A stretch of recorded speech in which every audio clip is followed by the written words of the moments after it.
As you guys no कि हमने first chapter को बहुत ही अच्छे तरीके से कंप्लीट कर लिया है। फर्स्ट चैप्टर के 3 पार्ट थे, आप रिच डैड पुअर डैड की प्लेलिस्ट में जाके वो तीनों पार्ट्स देख सकते हो। तो आज हम शुरू करते हैं अपना चैप्टर 2 जिसका नाम है वाई टीच फाइनेंशियल लिटरेसी। मतलब कि फाइनेंशियल लिटरेसी जरूरी क्यों है, पैसों के बारे में जानना जरूरी क्यों है इतना। शुरू करते हैं।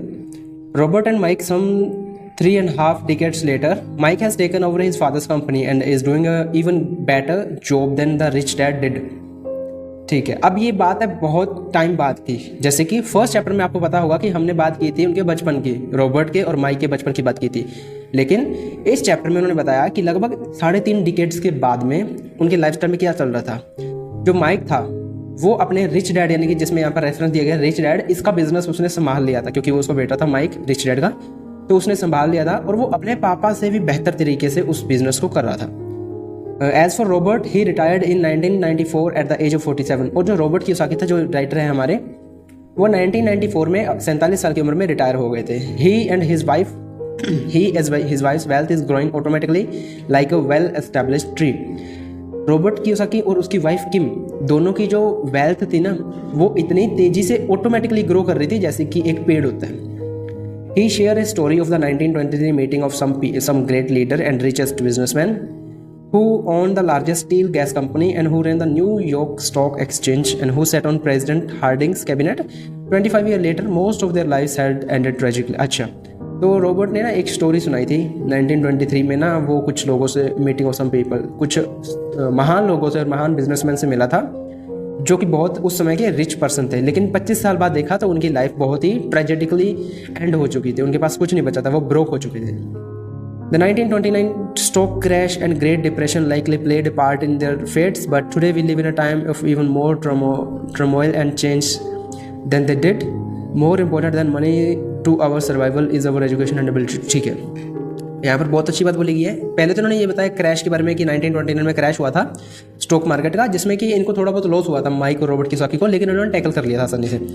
लेकिन इन्होंने बाद में एक बात बोली कि सर्वाइवल के लिए मनी जितना इंपॉर्टेंट है उससे कहीं ज़्यादा इंपॉर्टेंट एक चीज़ है, 2 चीज़ें हैं, और वो है एक तो एजुकेशन और दूसरा आपकी ability to learn. Very great point, very great point. और कभी भी इन एजुकेशन को और लर्निंग को ना उन पैरामीटर्स के साथ मत जोड़ना जो यूट्यूब पर आपको दिखाते हैं कि हम आपको इस चीज़ की लर्निंग देंगे, उस चीज़ की लर्निंग देंगे। और एजुकेशन को स्कूल कॉलेज की लर्निंग से मत जोड़ना। यहाँ पर एजुकेशन का मतलब है सेल्फ एजुकेशन, रियल एजुकेशन, जिसका प्रैक्टिकल दुनिया में बहुत एडवांटेज है। It's not how much you make but how much you keep and how many generation you keep.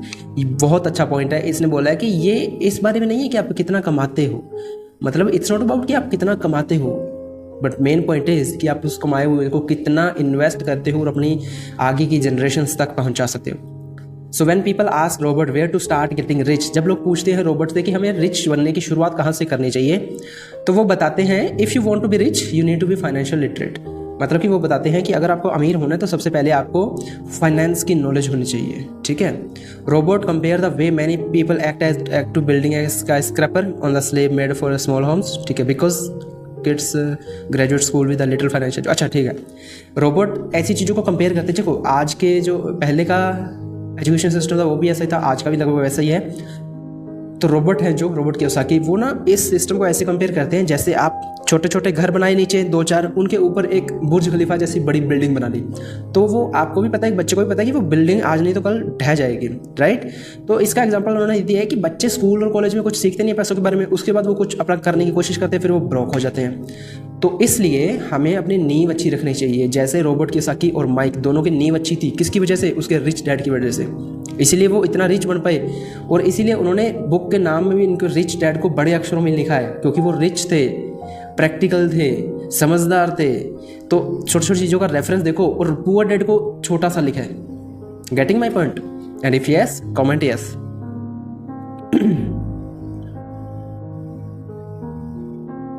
But without having the financial literacy background their effort are like building a skyscraper on weak. ठीक है, तो अगर financial literacy नहीं है तो आपकी जो foundation होगी वो बहुत ज़्यादा वीक होगी। ठीक है, तो फिर आपका एम्पायर है जो वो टिक नहीं पाएगा।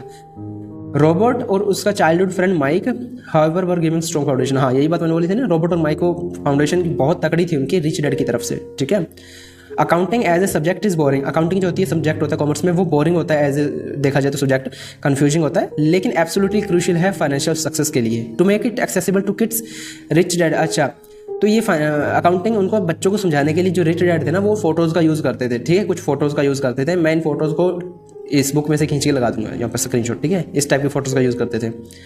Rule number 1 Robert say is that you must know the difference between an asset and liability and only buy asset. That's all you need to know. But despite the people simple is something to people don't understand.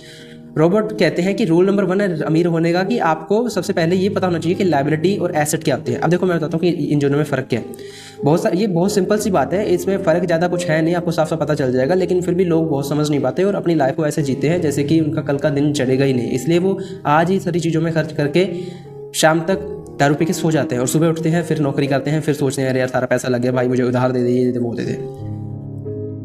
Asset वो होता है जिसमें आप अगर पैसा लगाते हो तो वो इन फ्यूचर आपको बदले में रिटर्न्स देता है। लायबिलिटी वो होती है जिसमें आप पैसा लगाते हो और जिस दिन पैसा लगाया उस दिन ही वो आपसे और पैसे की डिमांड करेगी। एग्जांपल दूं, आपने एक गोल्ड लिया, गोल्ड की चैन ली, ठीक है, तो वो एक एसेट है क्योंकि इन फ्यूचर गोल्ड का रेट बढ़ेगा तो उसका भी रेट बढ़ेगा जो आपके पास है, राइट। आपने स्टॉक्स लिए, स्टॉक्स क्या है, एसेट है। आपने कोई प्रॉपर्टी ली, याद रखना खुद के घर बनाने के लिए नहीं बोल रहा मैं, उसको बाद में बेचने के लिए बोल रहा हूँ। आपने कोई प्रॉपर्टी ली, ठीक है, तो वो क्या आपका एसेट है, इन फ्यूचर उसका रेट बढ़ेगा, कम हो सकता है लेकिन बढ़ेगा भी तो, सही ना, कभी ना कभी तो, ठीक है। वहीं ये तो चाहते हैं एसेट के एग्जाम्पल। अब देखो लायबिलिटी क्या होता है। लायबिलिटी होती है आपने कार ली 1 करोड़ की, तो क्या लगता है वो पैसे कमा के देगी आपको? नहीं, बदले आपके महीने के 25, 30, 40, 50 हज़ार 1 करोड़ की गाड़ी पर डेफिनेटली लगेंगे। बीमा हो गया या कोई डेंट आ गया उसमें या सर्विस आ गई या कुछ भी XYZ, तो वो होती है लायबिलिटी जो एक बार पैसा लगने के बाद भी आपसे वो पैसे लेती रहती है, ठीक है। तो ये सिंपल सा डिफरेंस है, ज़्यादा इसमें घूमने की जरूरत नहीं है। When rich dad first explained it to naughty generation, they what is kidding, he would adult not this so अच्छा ठीक है। तो उन्होंने कहा जब ये बात रिच डैड ने बताई ना उन बच्चों को, तो वो हंसने लगे और कहते कि इस हिसाब से तो सारे अमीर हो जाएंगे, ठीक है।